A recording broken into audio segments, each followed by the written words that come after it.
Janela Salvador, naglabas ng saloobin. Ito po ang kanyang statement. I just want to be clear, I have personally apologized for unintentionally offending someone but not for asking valid boundary. And if you twist my words, that's on you and I will always be assertive but never disrespectful. If you can't tell the difference and find something wrong with that, then you're a people pleaser, and again, that's on you. Don't you dare try and involve my son the way most of you are boomers too. Embarrassing. So, ayan po yung statement ni Janila Salvador hinggil nga dito sa mga binabati ko sa kanya, pambabash sa kanya kumakailan lang dahil doon sa pag-decline niya na sinasabi ni Kim na sample. Samantala, sinabi naman niya na maayos na namamaos siya, babawi na lang next time, promise. So yun po yung pagkasabi ni Janila. Pero si Kim walang sinabi doon, okay lang sa kanya. Sabi pa ni Kim, okay, next time na lang.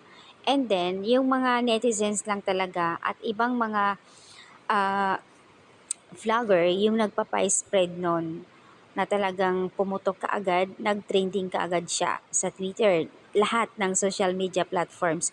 Ang pinag-uusapan kaagad ay si Janila, di umano'y sinasabing disrespectful at doon sa pag-decline niya ng kanta. Which is nagsasabi lang naman siya ng totoo na namamaos daw. Pero ayon sa iba, namamaos ka mare, pero ba't ka nagsasalita, di ba? Ba't nandyan ka pa, nag-guest ka? Kasi kadalasan naman pagka nandyan, promote ng kanilang mga ganap, dapat may sample. So, ayan, iba-iba ang opinion ng mga tao doon sa nangyari. Kaya naman naglabas ng statement si Janila doon sa ah, pambabash sa kanya. Ayon naman sa iba, parang wala namang masama doon kung sinabi ni Janila na next time. Hindi naman natin pwedeng mapilit siya.